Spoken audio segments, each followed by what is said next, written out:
corner over there, there was a TV. Yeah, because the window is behind you, even though there's a shade, but we're Right. getting kind of, your face is looking a little dark to us.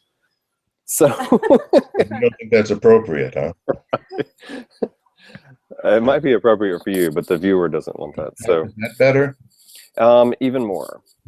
Even darker? So, No, well, yeah, You could crack either the direction. window. Yeah, let's have you go this way. Yeah. what's that?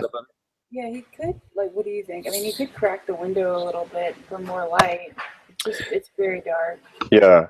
Can you crack the window, roll up the shade a little bit behind you?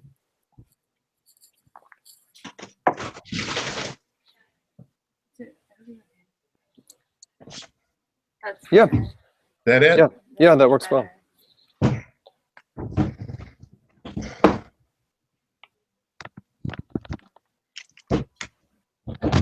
Okay, great. So is that good for That's you? good. Yeah, Okay. thank you. Yeah, thank you.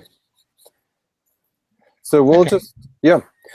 talk for 10 minutes or so, and this is not live, and we will edit it down to just the best. Okay.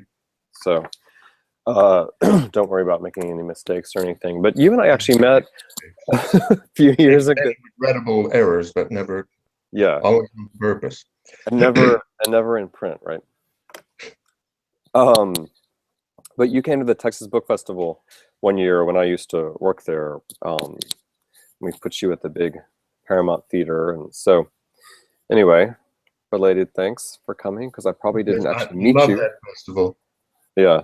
I was there last year too. Oh, good. I actually got a really good joke out of it. It just occurred to me as I'm looking at this great crowd, and I said, I love Austin, and the music, the food, everything about it, except that you have to go through Texas to get here.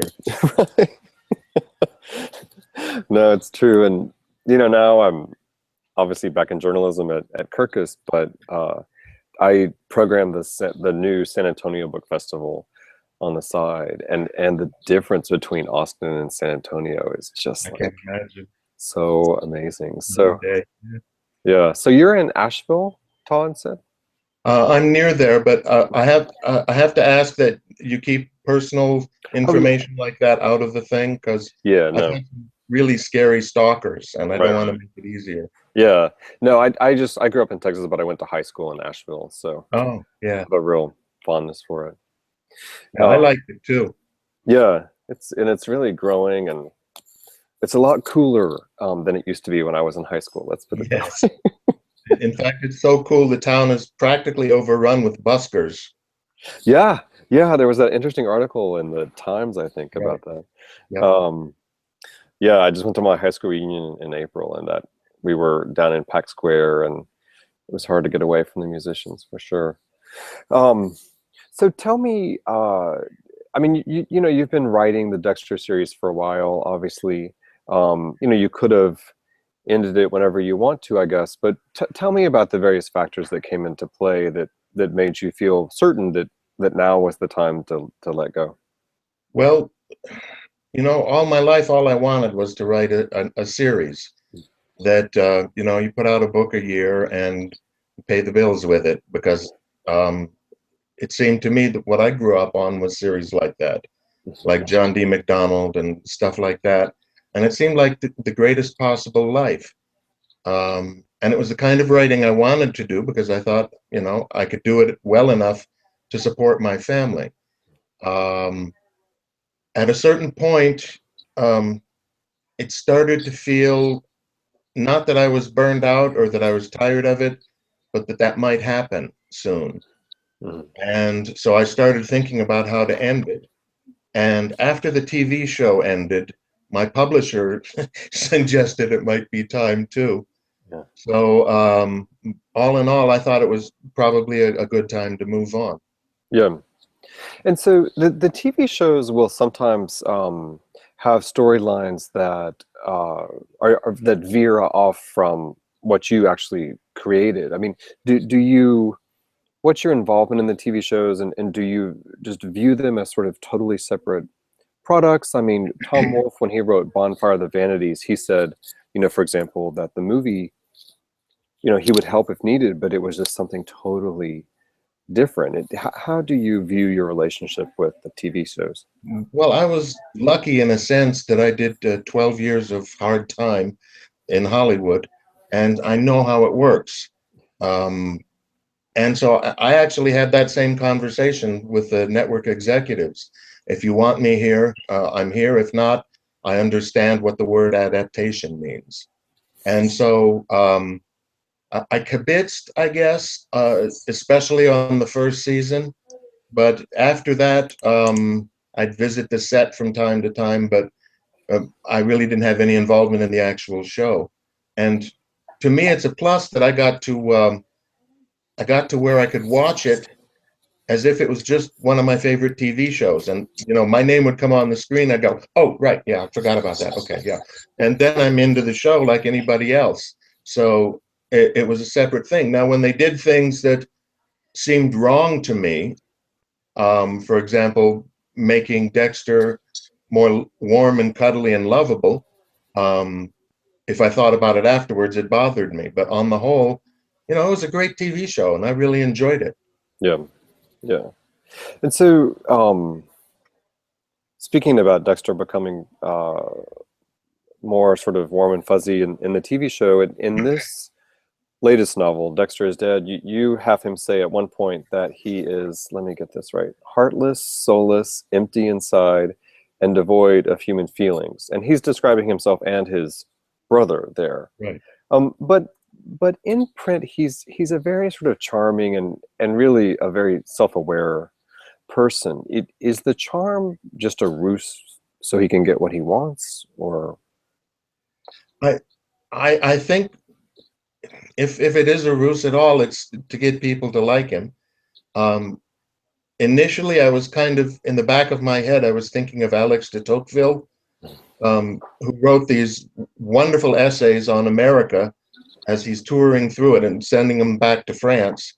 And they're full of things describing how truly repugnant Americans are, but they're so charming and funny that you still laugh at them today.